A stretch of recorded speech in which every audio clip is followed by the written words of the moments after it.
If you are a procrastinator, if you are somebody who does what they call over engineering, if you've got a product and service that you're thinking about getting out in the wider world here, then this broadcast episode today is right up your street. So, folks, after a short intermission, we're going to come back here and we're going to talk about MVP. It's nothing to do that you get from Dixon's. It's not anything to do with B&Q. It's about minimum viable product, and it's a must-have for your business. So let's talk more of that after this little music interlude.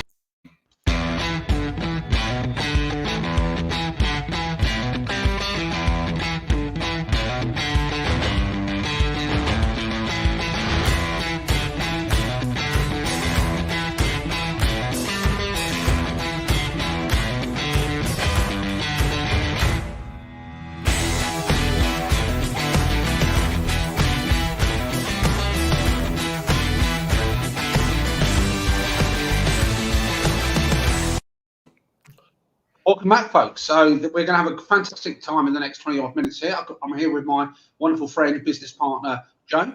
Hello. How's your week gone? It's gone great, thank you. It's really busy. I mean, it's always been busy, but it's been super busy this week and also next week.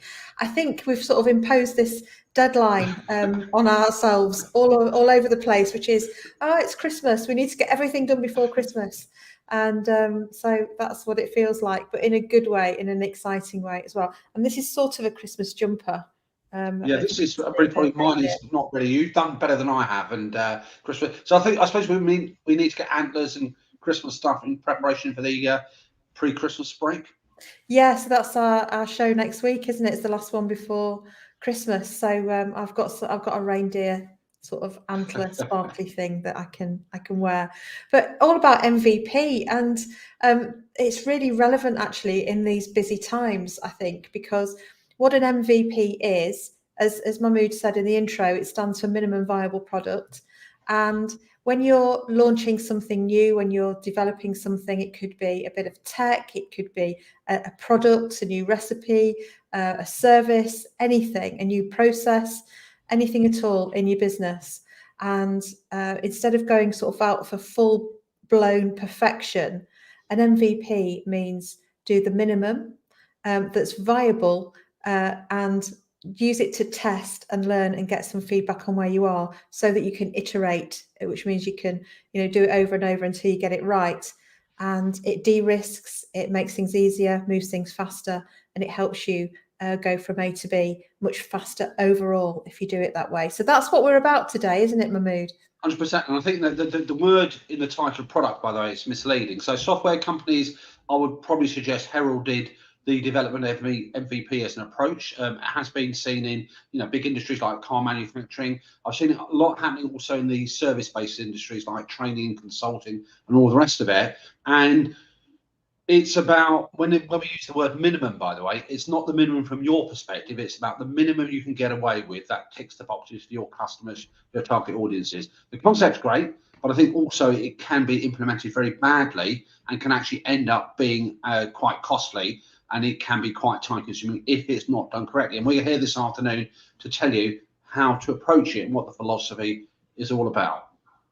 Yeah, and sometimes the P stands for proposition as well. So you might also hear minimum viable proposition, which captures all those other things.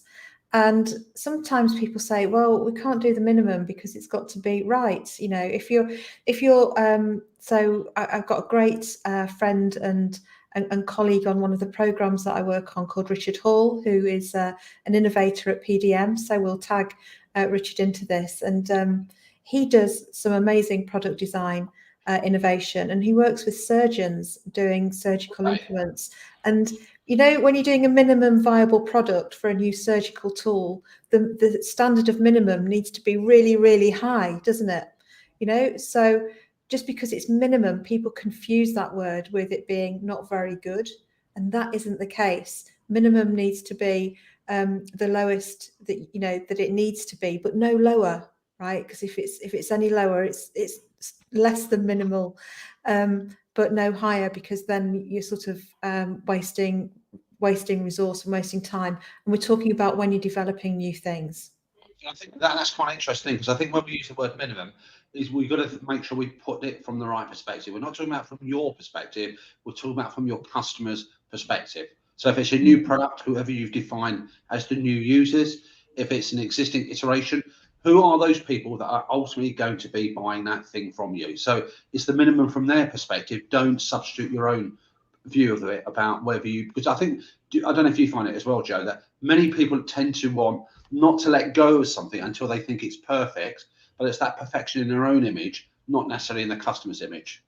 Yeah, and we've been taught to work on things and get them right and check them, and we do need to still get things right enough. But this is the thing, when we're innovating, if we're innovating in a vacuum, then we're not getting any feedback about our idea and how well it's going to work.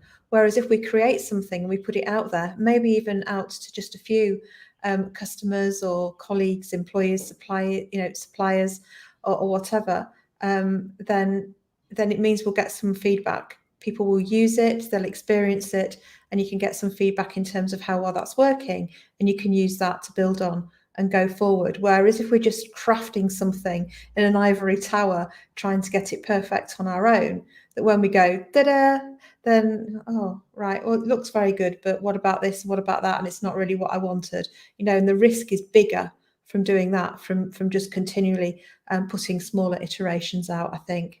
There's also a massive financial argument as well, because I think researches they've done, when you look at in terms of once a product or service is out there and you're trying to make cost efficiencies, it's much more difficult to make cost efficiencies after the product is launched, because the majority of the costs are actually locked in at that initial design launch phase there as well. So if you actually adapt this here, you've got a greater opportunity to actually sort of make some economies without impacting on the value of the product that you're delivering. Yeah, and so when you're creating an MVP, it's there's three things you need to answer. What does this new thing need? What must it have? What features must it absolutely have? What are critical to its success?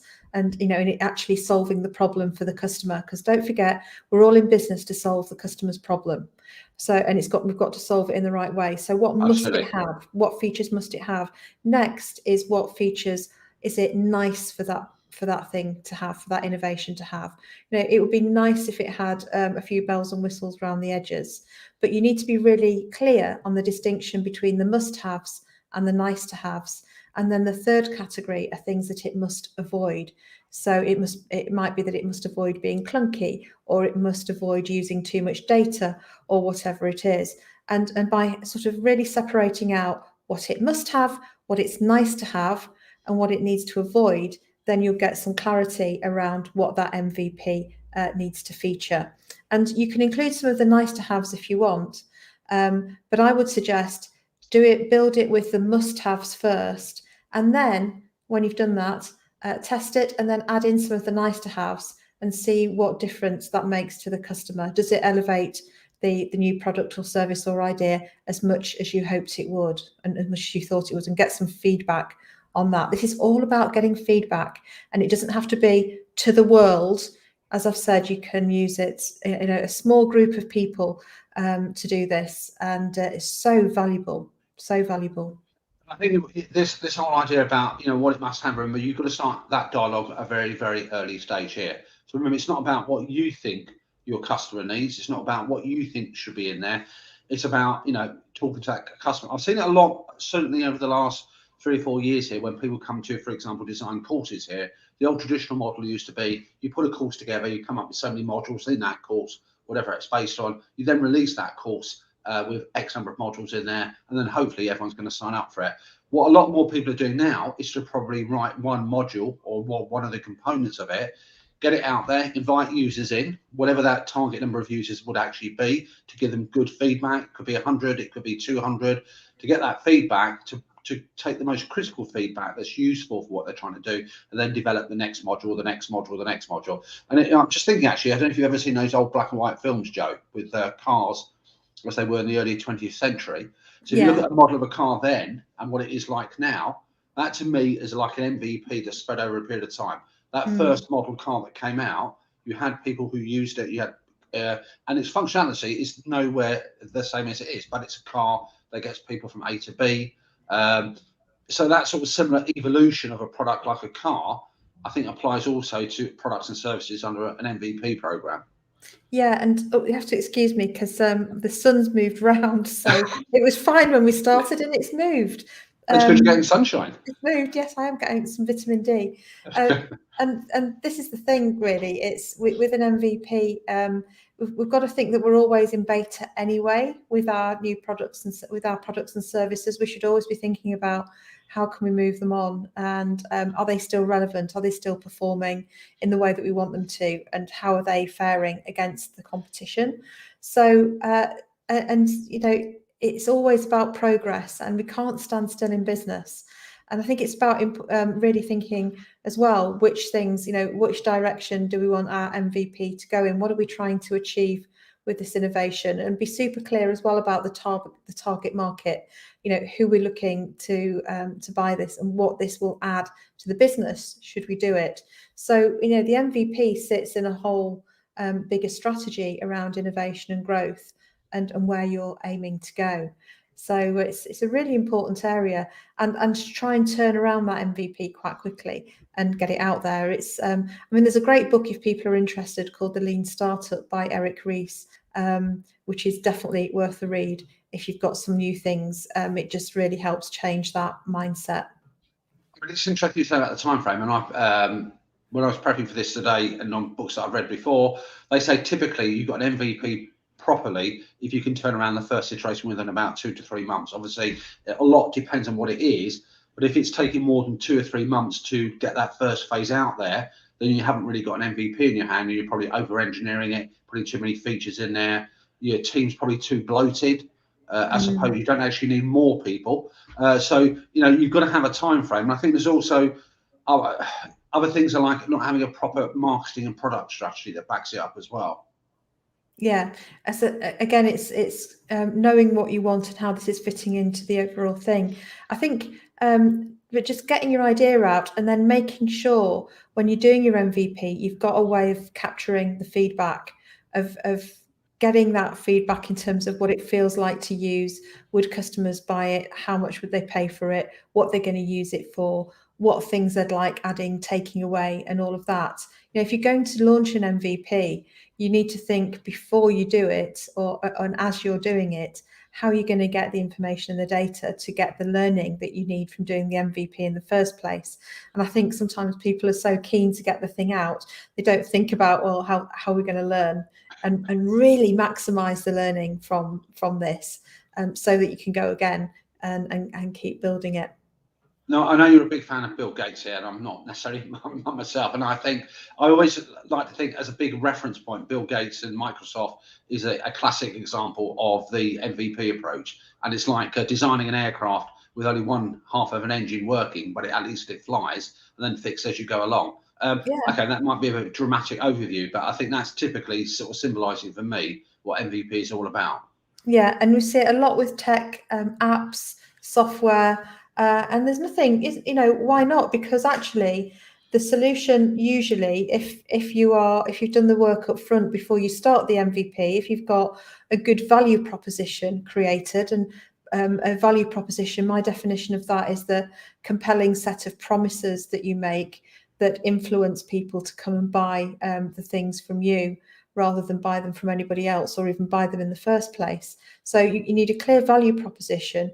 Create your MVP in line with that value proposition, and then go and test it against that in terms of it giving value.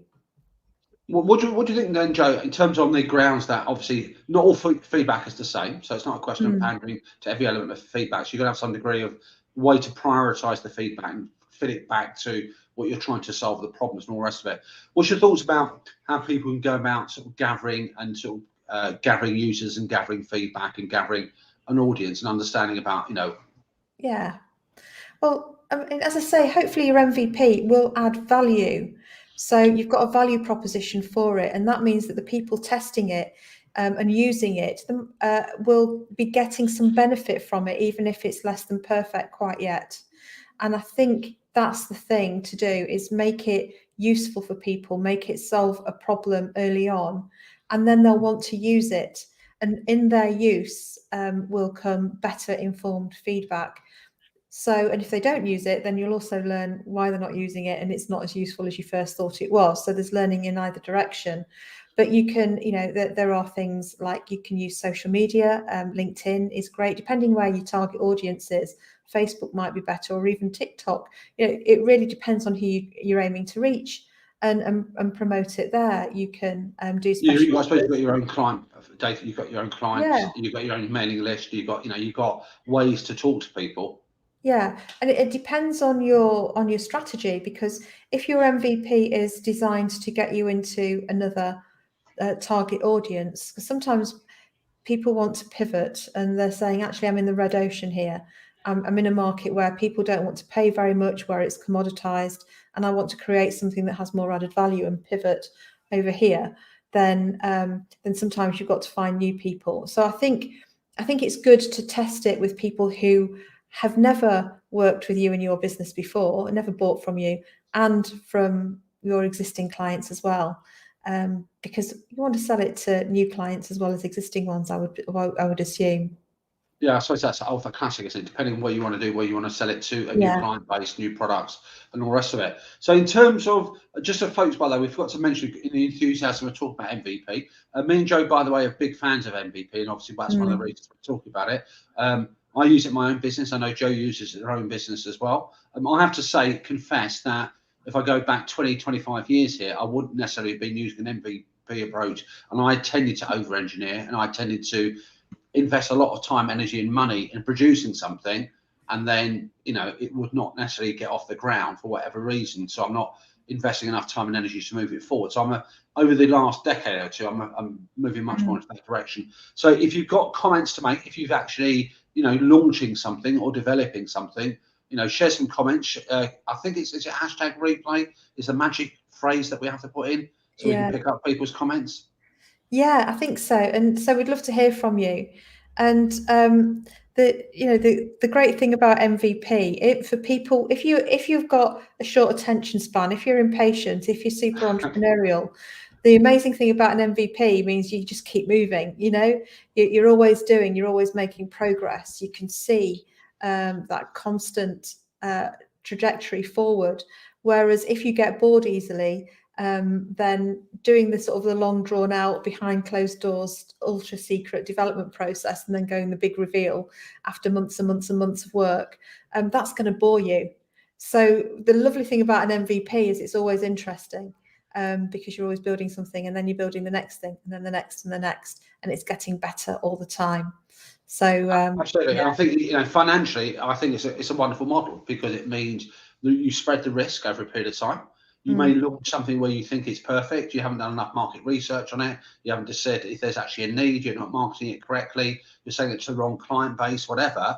And if it collapses, it's better to collapse at a small scale than actually, have a big, massive hoo-ha launch and then suddenly find that nobody wants to turn up. It's a bit like having an exclusive restaurant that opens its doors, having spent lots of money on the refurb, the interior, the menu, and then suddenly to find that nobody actually wants to come into that restaurant. Yeah.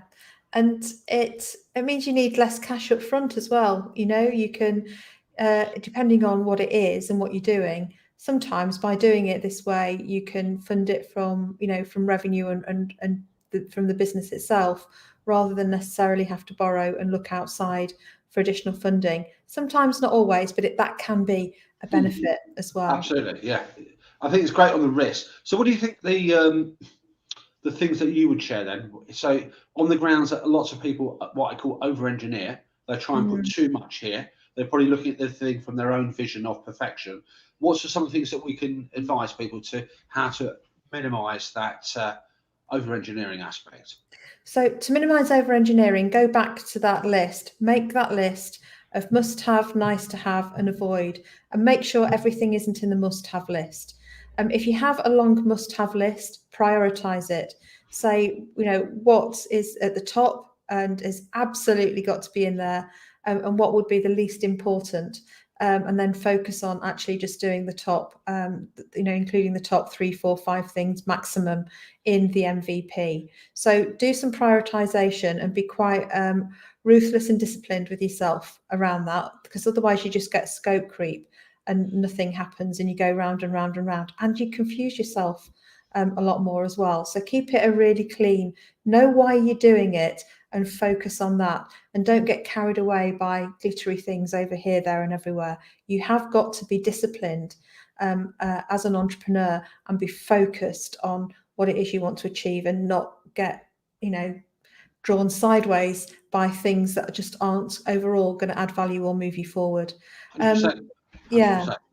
I was going to say also on top of that, when we say, focus on things that are important, it's not to say you don't have them at some point. It's you don't have them on the first launch as such. The features that you hold back on could come back in the second, the third, the fourth iteration of the product. So it's always going to evolve. And what you end up with in, say, 2 years from launch is not what you started with. But you've got to get out there. You've got to get some feedback. You've got to get hopefully some money coming back in to support the project development there as well. You need that feedback. You need that evolving. So features that you pause on, it's not say kick them into touch, don't ever use them. It's saying not right now. And have a roadmap. So iteration 1 is going to be going to have these features. And then launch iteration 1. While iteration 1 is out there, be working on iteration 2, which has got the next raft of features. When iteration 2 is out there and being tested, you're working on iteration 3, but you've got this roadmap where you're planning the different iterations, and you might want to, of course, change that roadmap as you're getting feedback from each of the different versions. But do it as you go. It's not like you do one and then you stop, look at it and go again. You can actually be working on the next version while the current version is out there, and doing that alongside. So it's about being really agile, nimble, and responsive and dynamic. And I think it just becomes a way of doing things, actually. I think also you can overlay there with what I call conventional business disciplines. And so you're right about the agility, about the different mindsets, but I think you've also got to have that element of being able to plan, to know where your cash flow peaks are going to be, know what you've got to invest going forward, and what's that evolution of the product that you anticipate based on your customers evolving over the next year or two. It may not necessarily follow that exactly, but if you don't actually plan ahead, you don't sit down and think out, what's the next stage. If you've got a product out there that might need some support, you've got to think about resourcing and how you're going to make that infrastructure support happen. So conventional disciplines still come into MVP. Yeah, they do, and it's part of an evolving strategy as well. So we've had Rachel on the show earlier. It's quite a little while ago now, but Rachel came on our show as a member of the Business Growth Club and talked about her brand Nut and Noggin, which is a vegan, plastic-free, sustainable shampoo bar. And she started off with that product being the first product, and tested that and grew that, and she got into major retailers or exclusive retailers, I should say, like Selfridges and others. And then second to that, she then developed the conditioner that goes alongside, and she developed a soap range. So it's about getting the rather than saying, I've got to wait and perfect my full range, she got the first thing off and away, learned things from that, brought the next thing in, and then brought the next thing in. And I think whether you're doing online courses or art or technology, tangible product that you can touch and feel, all of these things absolutely apply right across the board. All these principles work for you. Absolutely, and I think that's why we deliberately said at the very beginning, this is anti-procrastination and over-engineering. The key thing is your mindset has got to change. So just get on with it. Get it out there. As long as it meets the minimum requirements and functionalities and pain point solving of your customers, not you, of your customers, as long as it does that, then you've got a minimum viable product. Get it out there, and then just get on with it. Just don't sit back and perfect it until it's going to become something, because other people will come along and do the same thing as you. They will get their products out much quicker, much faster, and therefore you're going to have a lot to catch up on in terms of distance that you're losing. I think as well, Mahmood, sometimes people don't release their MVP because they're worried about what people will think, or they're worried about some negative reaction, or they're not confident in it. And there are all sorts of strategies you can use to help you actually launch and go with it and get it out there into the world, because it's not doing anything for you if it's not out there in the world, And some of the things you can do is get a really supportive group of peers, friends, network around you and say, look, I'm doing this. Can you, look out for me, cheer me on social media or wherever it is. Could you give it a go? You can soft launch it before you launch it, so that a number of people have tried it before you go bigger with it, and just do a really gentle, low-key thing before you publicize. So all sorts of strategies that you can use to build confidence, but don't let lack of confidence be an excuse either, because when you do it, it's about taking some brave steps, learning from those brave steps and go again. But you're not going to learn and you're not going to do it unless you have a brave moment. So I hope that helps. No, I think you're dead right there, Joe. I think until you hold your nose and actually dive in, and even if you get feedback that isn't particularly rosy and positive, to me that's still valuable feedback.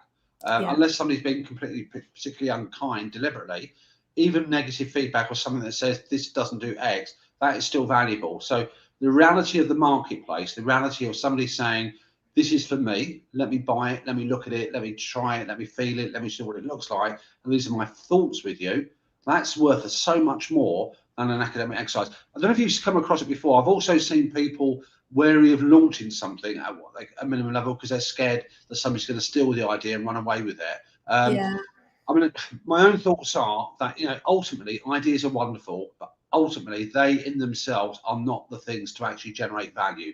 And if you don't get it out there, if you keep it always hidden away, then you're not really going to do anything with that. Yeah, and also if you delay too long, then somebody else is going to come up with the idea, and it's a good idea. Somebody else is likely to come up with the idea and do it anyway while you're faffing around. Yeah. So there are things you can do to protect it. So try and protect it, early on. Obviously, things like patents and so on take longer and are more expensive, and they don't, they're not appropriate for everything. But do what you can to protect it. But just go for it. With those things in place. And that said, because if you don't, somebody else will, and then you'll be on the back foot and kicking yourself, saying, I had that idea and I would have done it much better. You still can do it much better and you can still get it out there, but you've lost some ground. So go for it. Yeah, no excuses. 100%. So what's your, because I know that because you never stand still either. No. And I'm guessing, well, not guessing because I know that over the next 3 months, are you working on stuff that's MVP for yourself? Yes. So in my innovation space and facilitation space, something that there's an area that's gone really well for me, and it's sort of some organic demand has arisen for an online product, and so I'm actually doing something to develop the first version of a paid for online product as a result of the organic demand that's come up. I'll tell you afterwards, Mahmood, but yeah, so I'm going to be launching that in the new year. I think it's good to see that we practice what we preach. I mean, I've got for myself, and I'll share that with you afterwards, is that I've got 2 new things beginning of next year that's coming out, and I consciously try to look at the MVP approach for it. So so it's good to practice what we talk about. It is, and on this program, I'd love to do like a gazillion videos and a gazillion, and I probably will do over time. But I'm going to start with it small, low cost entry point, see how that goes, and then build a premium version from there, adding more resources into it if the demand continues to increase. I was interested in a bit about confidence and all the rest, and I thoroughly endorse that. To me, it's a bit like when we talk about being in front of camera for the first time. The first time you've got to do that, just do it, and you're going to be. And I, for myself, I know what I was like first time. You're going to be dreadful. You're going to be terrible. But you do it the second time and the third time. And MVP is very similar to that. Get it out there. Don't over worry about what's going to come. And that's a really brave, courageous, and a positive thing to do, to step forward. It is, and it's that attitude and mindset and action need to be in every entrepreneur's toolkit. If you're going to be successful in business in this age, then that's a really essential skill to build, and it's a skill. You can learn it, you can do it, you can practice it, and you'll be great. We'd love to hear about your MVPs. the things you're working on. If we can help at all, drop us a note or a question in the chat, and we will help you. And that's what we're here for. We're here practically every week. So next week is our last week before Christmas. So we'll have a pre-Christmas surprise coming up. But other than that, I really hope that you've enjoyed the show. Good luck with your MVPs. Get planning and underway, ready to hit January running, and we'll see you next time. So, superb. Absolutely, 100%. Look, folks, enjoy yourselves. Have a good week. Get those MVP heads on and all the rest of it, and we'll see you for possibly the last show this year, next year. Yeah, it will be. Yeah. Not next year, next week, even if I can speak. Next week. Yeah. See you soon. Bye. See you, folks.